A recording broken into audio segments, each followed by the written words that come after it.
नमस्कार विद्यार्थी मित्रांनो, मविपर समाजाचे श्री स्वामी षटकोपाचार्यजी महाराज कला विज्ञान व वाणिज्य महाविद्यालय साईखेडा मराठी विभागामध्ये सर्वांचं स्वागत आहे।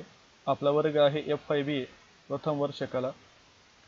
आपल्या विषयाचं नाव आहे मराठी साहित्य कथा आणि भाषिक कौशल्य विकास। मी प्राध्यापक बनकर सर। आज मी तुम्हाला समकालीन मराठी कथा या पुस्तकातील कथा क्रमांक 8 हिच्या विषयीची माहिती सांगणार आहे। कथा क्रमांक 8च्या कथेचे नाव आहे शुभमंगल सावधान आणि ह्या कथेचे लेखक आहेत संजय कळमकर। या शुभमंगल सावधान या कथेतील जे लेखक आहेत संजय कळमकर या लेखकाचा परिचय आपण बघूया।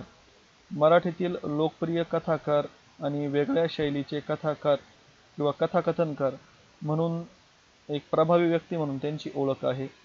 त्यांनी सारांश, शून्य, बे एके बे, झुंज अशा विविध प्रकारच्या साहित्यकृती लिहिलेल्या आहे, प्रकाशित केलेल्या आहे। संजय दळवी यांच्या साहित्यकृतीचा अभ्यास याच्यावरती त्यांना सावित्रीबाई फुले पुणे विद्यापीठाची PhD पदवी मिळालेली आहे। अनेक प्रकारचे पुरस्कार त्यांना प्राप्त झालेले आहेत आणि एकूणच त्यांचं संवाद चातुर्य, उपमा, विडंबन, उपहास अशा प्रकारच्या भाषेमध्ये आणि विनोदी भाषेमध्ये त्यांनी आतापर्यंत खूप चांगल्या प्रकारचं लेखन देखील केलेलं आहे। आपली जी सध्या शुभमंगल सावधान ही कथा आहे ती कथा बे एक बे या कथासंग्रहातून ती घेतलेली आहे। या कथेचं एकंदर जर आपण स्वरूप बघितलं तर तिचा जर आशय आपण लक्षात घेतला तर लग्न समारंभ, विवाह समारंभ जो असतो तर लग्न ठरण्यापासून ते लग्न पूर्ण पार पडेपर्यंत जो एक सगळा प्रवास असतो तो सगळा प्रवास किंवा प्रत्यक्ष लग्न समारंभामधल्या गमती जमती, त्याच्यामधले प्रसंग, वराडी मंडळी असतील, नवरदेवाबरोबर असलेले कलवरे असतील, नवरीबरोबर असलेल्या कलवऱ्या असतील, म्हणजे नवरीचे आईबाप ज्याला म्हणतो वरमाई, ठीक आहे, वरबाप आपण ज्याला जी नावं म्हणतो त्यांच्याबद्दलच्या सगळ्या संकल्पना असतील, ठीक आहे, किंवा वाजंत्री असतील किंवा नानाविध प्रकारचे जे माणसं लग्नामध्ये येतात त्यांच्या सगळ्या प्रकारच्या वागण्या बोलण्याच्या आणि त्या ठिकाणच्या सगळ्या प्रसंगांच्या सगळ्या तऱ्हा ह्या कथेतील आशयामध्ये आपल्याला दिसतील। आणि हा जो आशय आहे तो सगळा कसा आहे मुलांनो, तर विनोदी विवेचनातून त्यांनी तो स्पष्ट केलेला आहे। आता कथेतील आशय आणि तो विनोदी विवेचनातून असल्यामुळे त्यात नक्की काय काय गोष्टी आहे तर त्या आपण सध्या आता बघूया। एकूणच ह्या कथेमध्ये म्हणजे शुभमंगल सावधानमध्ये जेव्हा लग्न प्रत्यक्ष होत असतं तेव्हा त्याचे लग्नविधी, नवरा नवरीचा मेकअप, लग्नामध्ये सहभागी झालेल्या मुलांपासून तर ते वृद्धांपर्यंतच्या सगळ्यांच्या वागण्याच्या तऱ्हा, नवरा नवरीला आशीर्वाद देण्यासाठी येणारी प्रतिष्ठित माणसं, याच्यामुळे सगळा जो काही आपण म्हणतो मुहूर्त कसा पुढे ढकलत जातो किंवा नाचणारे कसे असतात या सर्व चित्रण याच्यामध्ये त्यांनी केलेलं आहे। आता त्याच्यातला सगळ्यात महत्त्वाचा मुद्दा म्हणजे लग्नपत्रिका। ही निमंत्रणाचा एक अपरिहार्य भाग असते। दुसऱ्याच्या हातभर लग्नपत्रिका आपण जर बघितलं तर आपण हसतो, पण तेच आपण स्वतःचं घरातलं काही लग्न असलं तर ते छापताना त्याच्यामधील महत्त्वाच्या आणि जवळच्या माणसांचं नाव सुटू नये याची विशेष आपण काळजी घेतो। लग्नपत्रिकेत देवदेवतांचे नावांचे जागा ठरलेले असतात किंवा आशीर्वाद कोणी दिले त्याचे प्रोटोकॉल आपण म्हणतो ते ठरलेले असतात। यात नवरा आणि नवरीचं नाव, त्यांच्या डिग्र्या देखील कंसामध्ये टाकलेल्या असतात। आता इथं गंमत म्हणून सांगितलंय 11वीच्या ऐवजी FIGC असं लिहिलं का ते दर्जेदार आपल्याला वाटतं, ठीक आहे, त्याच्यात आपण धन्यता मानतो। मग त्या लग्नपत्रिकेमधील टाकलेला वार, दिनांक, वेळ, मुहूर्त सगळं महत्त्वाचं आपण पाहून घेतो, पण लग्नाच्या वेळेस मात्र खऱ्या अर्थाने मुहूर्ताच्या वेळेस लग्न लागतं का तर ते लागत नाही। ते अलीकडे येण्याच्या ऐवजी नाचण्यामुळे किंवा वरातीमुळे काय होतं तर ते मुहूर्त थोडा पलीकडे जाऊ शकतो आणि तो सोयीने सगळेजण करून घेतात। लग्नपत्रिकेतील मान्यवरांच्या सोबतच ती नावं आपण टाकलेली असते, त्याच्यामध्ये आपल्याला बऱ्याच याद्या असतात, मग त्याचे सगळे संदर्भ ठरलेले असतात।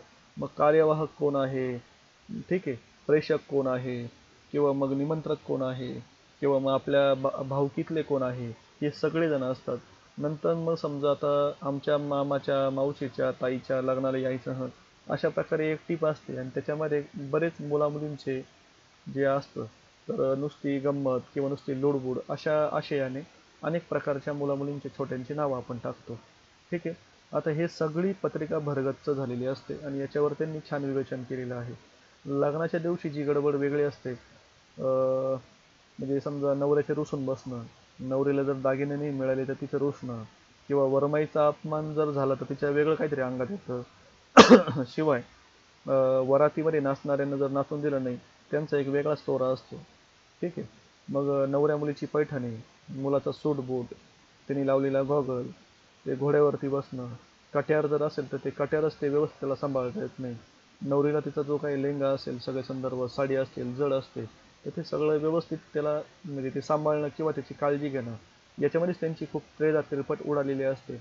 असे संदर्भ याच्यामध्ये त्यांनी सांगितलेले आहे. मिरवणुकीमध्ये मधल्या अनेक प्रकारच्या गमती जमती त्यांनी तिथे सांगितलेल्या आहे. नवरीचा चेहरा रंगवून झाला की उरलेला जो काही मेकअप साहित्य असतं त्याच्यामध्ये त्या कलवऱ्या पूर्णपणे मेकअप करून घेतात आणि तशाच प्रकारे मग तो सगळा एक गमती जमतीचा भाग तिथं असतो. मग आता वधू आणि वर जेव्हा स्टेजकडे येतात जिथं लग्न लावायचं असतं तर ते जेव्हा तिथं येतात ना, तिथं ते एक संगीत कायम वाजवलं जातं. कोणतं? तुम्हाला माहिती असेल, सांगा बरं. बरोबर आहे.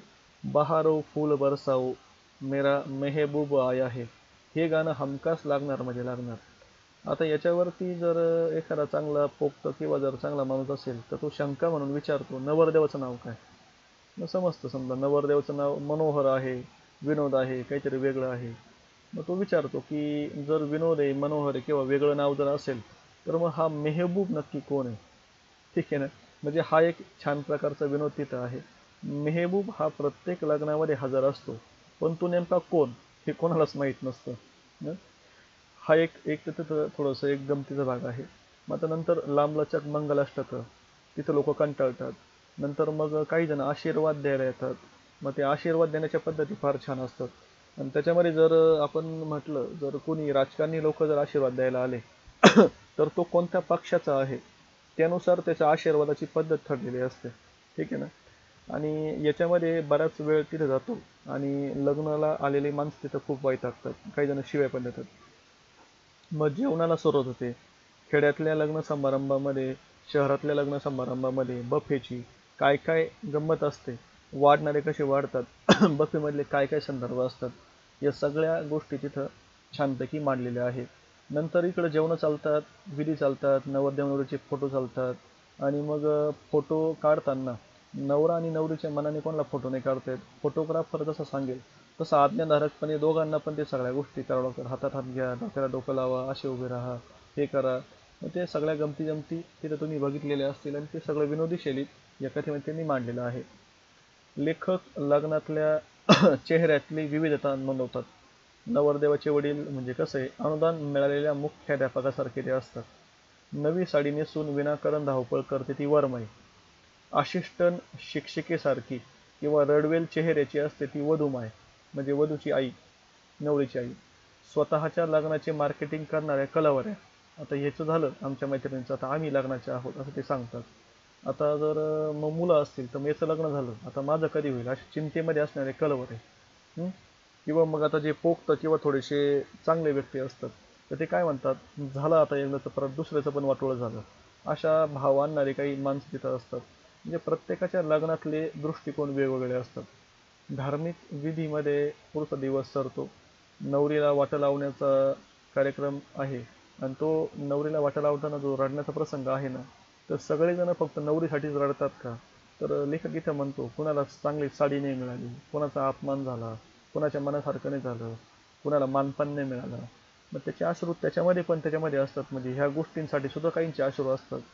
आणि एकदाचे लग्न करून नवरा नवरी निघतात आणि एक जबाबदारी आपण पार पाडली, अशा प्रकारे वडिलांची एक भूमिका असते, आईची एक भूमिका असते. त्याच्यामधला थोडा हळवा प्रसंग देखील या शिवमंगल सावधान या कथेमध्ये त्यांनी सांगितलेलं आहे.